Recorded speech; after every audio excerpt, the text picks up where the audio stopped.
사회초년생들이 이 청년 전세자금 대출을 받아서 전세집을 마련했다가 나중에 문제가 되어서 전세보증금을 돌려받지 못하고 빚만 고스란히 남게 되어서 피해에 더 많이 노출되고 있는 거죠.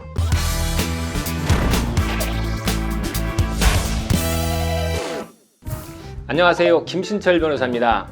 최근에 20, 30대 사회초년생들을 노린 전세보증금 사기 사건이 빈발하고 있는데요. 그 중에서 특히 이른바 깡통전세라고 하죠. 이 깡통전세 사건의 피해 규모가 전국적으로 수천억 원에 이르고 있습니다. 실제로 우리 사무실에 이 전세 사기를 당한 피해자분이 구제를 받을 수 있는지 없는지 문의하시는 분이 여러 분 있었고요. 최근에는 이 부산 지역에 거주하시는 분도 문의를 주셨습니다. 이렇게 전세 사기 피해를 당하는 분들 보면 대부분 20, 30대 사회초년생들이 많은데요.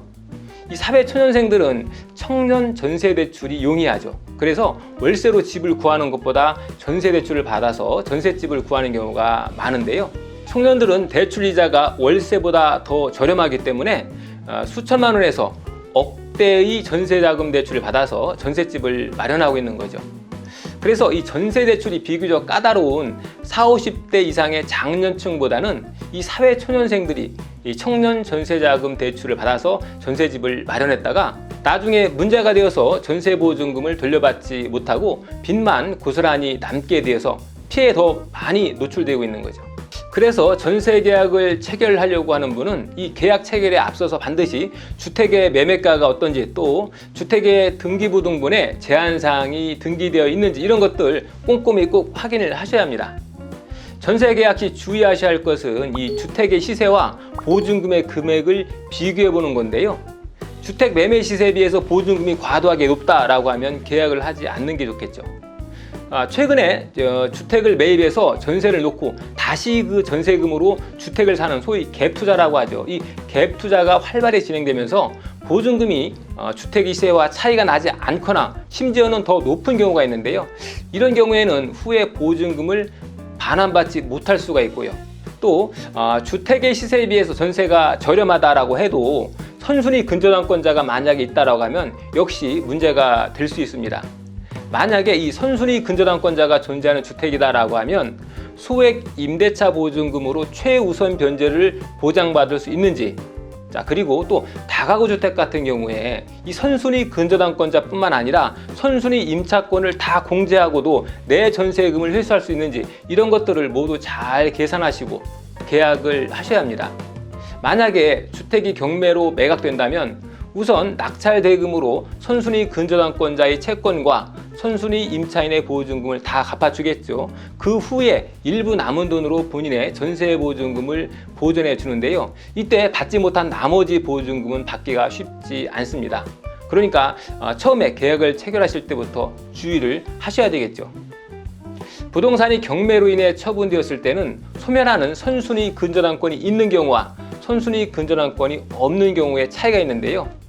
이 선순위 근저당권이 있어서 이 선순위 근저당권이 소멸되느냐, 선순위 근저당권이 없어서 소멸되지 않느냐, 여기에 따라서 임차인이 해당 주택을 낙찰받은 경락인에게 대항할 수 있는지 여부가 달라지게 됩니다. 소멸한 선순위 근저당권이 있다라고 하는 경우에는 전세입자는 경락인에게 대항할 수 없게 되고요. 소멸되는 선순위 근저당권이 없는 때는 전세입자는 여전히 경락인에게 대항할 수가 있는 거죠. 그래서 이렇게 대항할 수 있는 경우에는 나머지 보증금을 다 받을 때까지 주택을 인도하지 않아도 되겠죠. 그래서 이 선순위 근저당권자가 존재하지 않을 경우에는 딱히 걱정을 할 필요가 없겠지만, 만약에 등기부 등본에 선순위 근저당권자가 존재한다라고 하는 경우에는 보증금을 보전받지 못할 위험이 있기 때문에 이때는 전세계약을 체결하실 때 꼼꼼히 계산을 해보고 하셔야 합니다. 그런데 이렇게 전세계약을 하기 전이라면 이렇게 주의를 해서 조심하면 되겠지만, 이미 전세보증금을 다 날리게 된 상황이다라고, 그래서 빚만 남게 되었다. 그러면 어떻게 해야 할까요? 수천만 원에서 수억 원에 이르는 빚을 갚을 수 없다라고 하면 결국 유일한 구제 방법은 대뇌생이나 파산을 통해서 채무를 면책받아서 구제받는 방법밖에 없겠죠. 그런데 무조건 다 구제받을 수 있는 것은 아닙니다. 전세보증금 반환 채권은 억 단위의 일이기 때문에 혹여라도 보증금을 돌려받을 가능성이 있다라고 하면 파산이든 회생이든 채무자의 청산 가치에 반영이 됩니다. 자, 그렇게 반영이 되면 구제받을 수가 없겠죠. 그래서 반드시 본인이 전세 피해자라고 하는 것을 입증해야 하고요. 더 나아가서는 이 전세보증금 반환 가능성이 없어서 청산 가치 또한 존재하지 않는다는 사실까지 법원에 잘 알리고 인정받아야 합니다. 그러니까 이런 분들은 상담을 통해서 충분히 준비를 하신 후에 진행하시는 게 좋겠죠. 오늘은 깡통전세 피해 예방법과 전세 사기 피해를 당한 분들이 구제받는 방법에 대해서 알아봤습니다. 김신철 변호사였습니다. 감사합니다.